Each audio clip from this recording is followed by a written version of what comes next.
मिला टाइम्स में आपका स्वागत है। मैं शम्स तबरेज़ कासमी।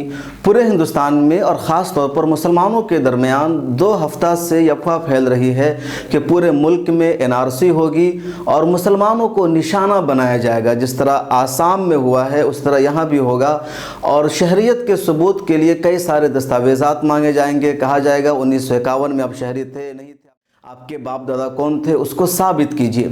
एक डर और खौफ का माहौल पैदा हो गया था, हालांकि बिल्कुल झूठ है, अफवाह है। और इसी सिलसिले में मुकम्मल तफसीलात के साथ कानूनी पहलुओं को सामने रखते हुए मारूफ माहिर कानून और नलसार यूनिवर्सिटी के प्रोफेसर डॉक्टर फैज़ान मुस्तफ़ा साहब ने अपने यूट्यूब चैनल पर एक वीडियो रिलीज़ किया जिसमें उन्होंने तफसीलात के साथ बताया है कि एनआरसी के बारे में जो अफवाह फैल रही है वो गलत है। नेशनल पॉपुलेशन रजिस्टर्ड बनेगा, जो मरदमशुमारी जिसको कहते हैं, इसका काम 20 अप्रैल से होगा। उनकी वीडियो का कुछ हिस्सा हम आपको यहाँ सुना रहे हैं। डिस्क्रिप्शन में उनके चैनल का हम लिंक भी दे रहे हैं कि आप उसे जाकर सुनिए। आज की डेट में भारत का सिटीजन कौन है? तो सेक्शन 3 ये कहता है कि हर वो आदमी जो 26 जनवरी 1950 से बाद पैदा हुआ और 1 जुलाई 1987 से पहले पैदा हुआ।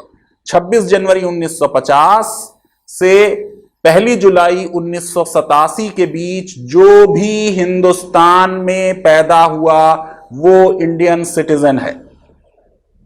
दूसरी शर्त, अगर कोई आदमी 1 जुलाई 1987 के बाद पैदा हुआ, फिर 2003 में जब वाजपेयी जी की गवर्नमेंट थी, सिटीजनशिप एक्ट में एक अमेंडमेंट हुआ था, वो अमेंडमेंट जो है वो कमेंस हुआ 3 दिसंबर 2004 से। तो यानी कोई भी शख्स जो 1 जुलाई 1987 से 2 दिसंबर 2004 के बीच में पैदा हुआ वो इंडियन का सिटीजन माना जाएगा अगर उसके मां बाप में से एक भी इंडिया का सिटीजन है। 1950 से 1987 तक जो भी भारत में पैदा हो गया वो सिटीजन है, मां बाप से कोई मतलब नहीं। अब 1987 से 2004 तक वो सिटीजन माना जाएगा जो मैंने आपको बताया, जस्ट सेंगुइस के मां और बाप और दादा को देख के सिटीजनशिप दी जाएगी।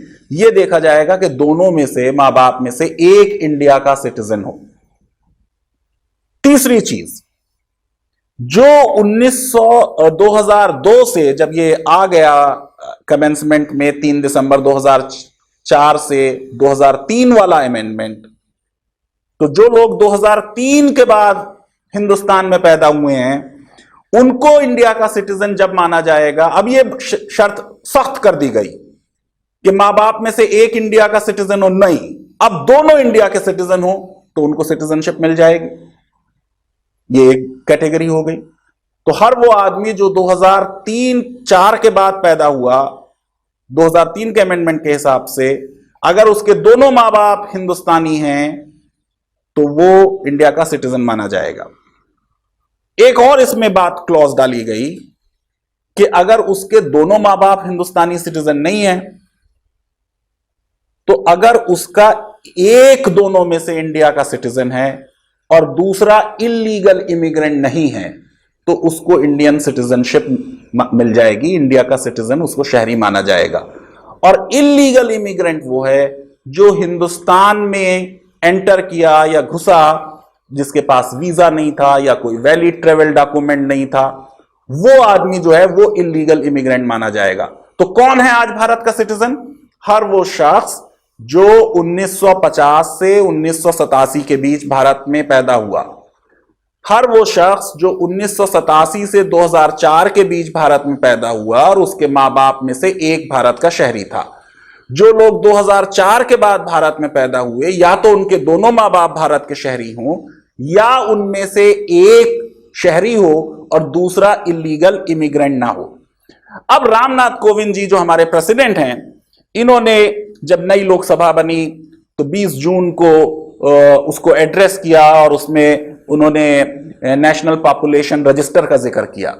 उसके बाद एक नोटिफिकेशन हुआ जिस नोटिफिकेशन में यह बात आई कि साहब नेशनल पॉपुलेशन रजिस्टर बनाया जाएगा 1 अप्रैल 2020 से, 30 सितंबर 2020 तक। ये नेशनल पॉपुलेशन रजिस्टर एनआरसी नहीं है। नेशनल पॉपुलेशन रजिस्टर 2003 के अमेंडमेंट के तहत था, 2010 में भी इसमें कुछ कार्रवाई हुई थी, अब उसको दोबारा करने की बात की जा रही है। मैं ये नहीं कह रहा हूं कि इस रजिस्टर के बाद, नेशनल पॉपुलेशन रजिस्टर के बाद नेशनल सिटीजनशिप रजिस्टर नहीं बनेगा, ये मैं नहीं कह रहा हूं, लेकिन दोनों का फर्क समझना चाहिए। नेशनल पॉपुलेशन रजिस्टर रिकॉर्ड है कि कौन आदमी किस जगह रहता है। दोस्तों, आपने सुना डॉक्टर फैज़ान मुस्तफ़ा साहब का पूरा बयान कि उन्होंने बताया कि कोई घबराने की ज़रूरत नहीं है, कोई डरने की ज़रूरत नहीं है। एनआरपी होगा, एनआरसी नहीं होगा, दोनों में बहुत ज़्यादा फ़र्क है। और एनआरपी का मतलब ये है कि आप हिंदुस्तान के शहरी होंगे और अगर कभी एनआरसी होता है तो उसमें 1987 को कट ऑफ माना जाएगा और अलग अलग एतबार से तरमीम हुई है तो 1951 का तो कोई चर्चा ही नहीं है।